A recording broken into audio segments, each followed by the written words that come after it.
Baik pemirsa, terima kasih masih setia bersama kami di Bincang hari ini. Tentunya masih bersama Mbak Lia dan Mbak Mutia.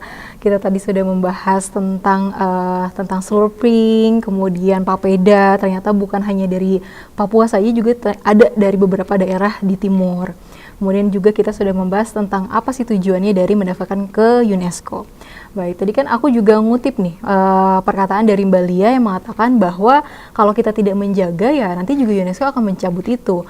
Dilihat dari beberapa kejadian yang sudah terjadi di Indonesia, adanya pengundulan hutan untuk diganti dengan kelapa sawit, dan tadi juga Mbak Mutia mengatakan bahwa sagu itu bukan ditanam, bukan ditanikan, tapi memang mereka tumbuh sendiri. Kalau sekarang mbak-mbak di sini sedang memperjuangkan untuk mendaftarkan ke UNESCO, bagaimana melihat segmentasi sosial atau lingkungan yang ada yang kalau kita lihat seolah-olah tidak mendukung itu gitu? Artinya alih fungsi hutan menjadi itu ya. Sebenarnya alih fungsi hutan atau apapun lahan hijau menjadi lahan sawit itu benar-benar merusak tanah, dan ini dampaknya banyak, bukan hanya kebakaran hutan yang kita lihat, tapi unsur hara tanah itu pasti hilang. Ini yang saya pelajari. Kebetulan adik saya adalah peneliti kehutanan, jadi memang menyampaikan kenapa itu unsur haranya hilang dan sulit sekali untuk menyembuhkan tanah yang sudah unsur haranya hilang karena kelapa sawit. Karena memang kelapa sawit. Jadi selain tadi ada penggunaan air yang luar biasa banyak, karena satu pohon kelapa sawit itu bisa dia nggak sampai 1 hektar ya, kita bicara 100 meter persegi itu sudah bisa menghabiskan air satu sungai itu dalam 3 hari. Ya kurang lebih gitu. Banyak penelitian yang sebenarnya bisa dilihat untuk lebih akurat ya. Ini kalau saya beberapa diskusi memang yang saya tangkap demikian. Jadi satu, mengurangi air tanah atau sumber-sumber mata air karena dia menyerap langsung dan itu menghilangkan.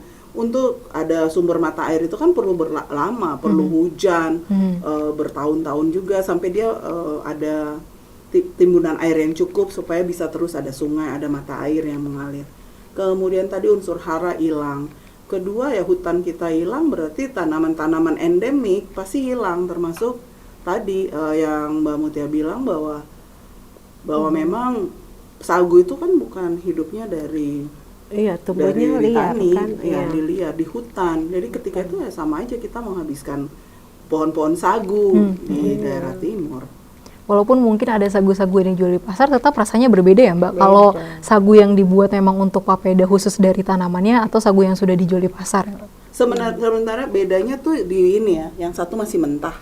Sagu manta bilangnya kita. Sagu manta. Jadi untuk papeda tuh sagu mentah yang belum diolah macam-macam ya. Jadi masih sari pati, masih putih dia.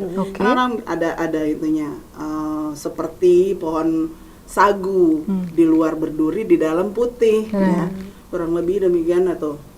Nah, sagu itu memang yang diambil sari patinya. Nah, kemudian diolah jadi tepung sagu. Nah, papeda ya kalau aku salah. Papeda itu dari tepung sagu yang belum diolah. Jadi produk sagu yang kita dapat hari ini di toko-toko tepung sagu itu sebenarnya udah proses. Tepung tapioka bisa sih dibikin papeda, tapi rasanya beda. Tapioka berarti dari singkong ya. Tapi beda. Tapi ya itu sagu tadi ya tanaman endemik di banyak daerah, di hutan-hutan di Indonesia bagian timur, ya, di Nusa Tenggara juga ada. Banyak sih sebenarnya, di Sumatera juga ada. Bahkan ada tradisi ini hanya karena yang kita pahami hari ini cuman orang di Maluku dan beberapa daerah di Indonesia Timur menggunakan papeda dan sagu itu sebagai makanan pokok. Jadi kalau bicara dampak satunya lah dengan tadi digantinya lahan-lahan hijau, hutan, kemudian dialihfungsikan menjadi lahan kelapa sawit, adalah diversifikasi pertanian yang pemerintah ingin capai itu nggak jadi. Kan makanan pokoknya orang Maluku tuh sagu, ubi-ubi, Bahkan nasi tuh baru belakangan setelah ada migrasi dari pulau lain gitu, baru nasi ya. Jadi sayang banget kalau misalnya sagu itu nanti akan ya nggak bisa tumbuh lagi pohon sagunya. Padahal justru malah sagu, ubi-ubian itu bisa menjadi salah satu pilihan ketika beras tuh nggak ada. Betul. Tapi malah bisa kita lihat sendiri sekarang yang kita lihat beberapa lahan yang ada justru malah dihilangkan, dijadikan gedung-gedung atau bahkan yang menjadikannya malah dijadikan hutan kelapa sawit tadi. Gitu. Bayangin aja tanah itu elemen vitamin tanahnya hilang semua. Lalu kemudian air itu diserap luar biasa. Lalu kita tanahnya jadi tandus kan. Ketika sudah tidak mau menanam kelapa sawit, tanahnya sudah tandus. Untuk revitalisasi tanah itu sulit. Jadi biarkanlah kalau mencintai Indonesia, berhentilah mengubah hutan-hutan itu, karena Tuhan tidak pernah salah kok. Tuhan tidak pernah salah ngasih Indonesia ini dengan kekayaan alam yang luar biasa, termasuk hutan yang bervariasi. Tidak pernah salah. Janganlah manusia ini jahat sekali untuk mengubah. Percaya saja, jangan dengan alasan bahwa ada 17 juta orang tergantung karena kelapa sawit, itu karena kita yang mengadakan.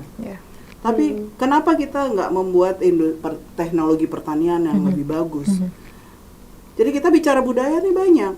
Orang Indonesia budayanya apa? Kita dipaksakan untuk kelapa sawit.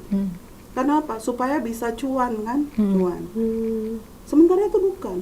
Kenapa sih tidak biarin saja orang-orang tetap potong sagu, pohon sagu, ya, kemudian mengambil sarinya, lalu mengolah, atau yang lain ya, umbi-umbian, banyak sekali yang sebenarnya bisa menggantikan nasi dan sehat. Jangan Bahkan sampai secara kita kalori, jadi- gula juga jauh lebih sehat ya. Kalau sagu itu, apalagi papeda itu sehat sekali. Katanya Kalau justru mau untuk langsing ya. ini ya, untuk Pembersihan tubuh ya. iya, untuk yang sakit mah itu justru sagu bagus karena melapisi dinding-dinding itu. Berarti kan ini selain kekayaan budaya juga dari segi kesehatan manfaatnya jauh lebih besar sekali kalau kita melihat secara keseluruhan. Ya, jadi secara keseluruhan kita melestarikan budaya, tradisi, apapun itu. Walaupun kita mulai dari kuliner tadi ya. Kuliner itu tuh dampaknya luar biasa sebenarnya kalau dipikirkan panjang. Karena kuliner itu nggak ada selesainya, nggak ada matinya kalau Dan kata itu orang. menjadi penunjang kan. Nah, iya. Gitu. Jadi memang ya tadi sangat disayangkan, dan ini memang menjadi program juga pemerintah untuk menjadikan hutan-hutan di Maluku itu menjadi, ya ini yang saya dengar, menjadi hutan-hutan, menjadi perkebunan kelapa sawit. Sangat disayangkan, sangat disayangkan. Kaya sekali dan itu berdosa sekali buat alam ya. Tapi melihat kenyataan seperti ini, Mbak Lia sama Mbak Mutia sempat ngerasa pengen mundur nggak sih, maksudnya untuk mendaftarkan papeda sebagai di warisan budaya UNESCO, atau malah justru makin semangat nih gitu? Harus banget ya. Iya, jangan mundur. Jangan mundur. Ya justru karena pemikiran kita itu dari informasi awal itu kita dapat, kita diskusi di antara kita, kita sepakat membuat acara ini ya. Kita bikin acara Maluku Pung Carita itu salah satu yang menjadi edukasi utama kita adalah bagaimana slurping papeda itu, atau bagaimana papeda itu penting. Kemudian busana-busana tradisinya tentunya yang selama ini memang juga nggak diketahui. Kalau orang Maluku musik itu udah jadi dikenal ya seluruh Indonesia ya kan. Bahkan sudah melekat banget kalau orang-orang timur tuh suaranya bagus-bagus, pinter nyanyi gitu. Iya, kota musik kan adalah Ambon ya, itu ada di Maluku. Tapi ya itu yang orang tidak tahu bahwa ternyata ada tenunan seperti yang dipakai sama kamu ya ini. Tenun tanimbar. Tanimbar. Iya, jadi ternyata ada tradisi menenun dan warna-warni. Kemarin saya waktu acara dipakai warnanya hijaunya keren, mentereng banget. Saya udah merasa merah hijau, wow. Jadi kurang ada kuningnya jadi lampu. Jadi ya, ini seperti ini kan orang hanya tahu sedikit-sedikit, tapi kalau kita terus rajin menceritakan, kita udah banyak dongeng-dongeng kita hilang, semua diganti. Padahal orang lain di luar akan ngambil sedikit-sedikit kita itu, mereka belajar sungguh-sungguh, lalu mereka mengembangkan untuk hal-hal yang besar, yang mendatangkan uang pastinya. Ini biasalah kecerdasan berpikir kita, logika berpikir kita untuk memanfaatkan surga yang dihadirkan di Indonesia ini menjadi sesuatu yang bermanfaat buat masyarakat banyak, Oke. bukan pada kepentingan perorangan, golongan, tidak.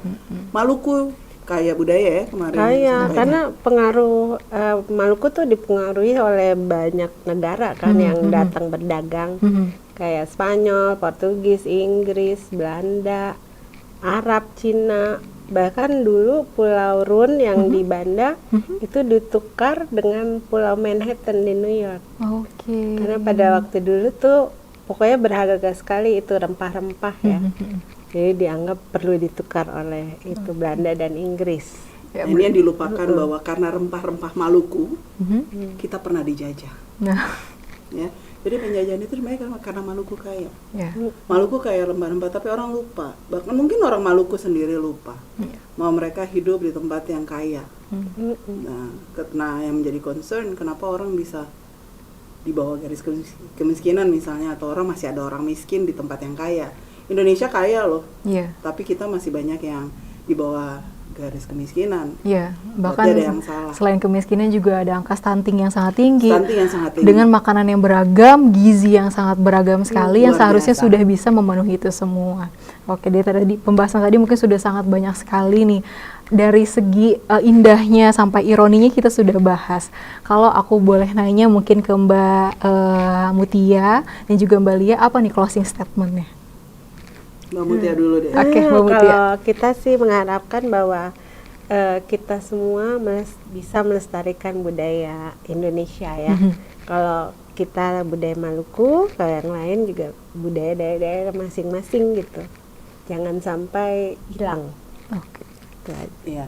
Kalau dari saya lebih pada yuk kita cintai Indonesia, kita rayakan Indonesia karena Indonesia sangat indah dan jangan hanya dikatakan, tapi mari kita tunjukkan bahwa memang Indonesia indah. Kita sama-sama rayakan Indonesia dengan segala kekayaannya, termasuk budaya. Oke, baik. Tanpa terasa misalnya kita sudah ngobrol 30 menit. Memang kalau ngobrol sama perempuan tuh nggak ada habisnya. Apalagi ngebahas satu hal yang penting banget, bukan hanya tentang keberlangsungan satu budaya, tapi juga keberlangsungan bagaimana hidup kita ke depannya. Betul. Melihat Indonesia saat ini dengan keragaman budaya yang sangat banyak, juga tanpa disadari adanya degradasi budaya yang terjadi.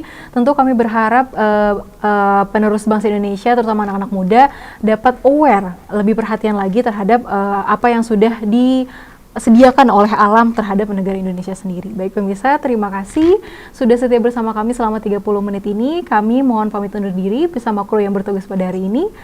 Kembali nanti di esok. Wassalamualaikum warahmatullahi wabarakatuh.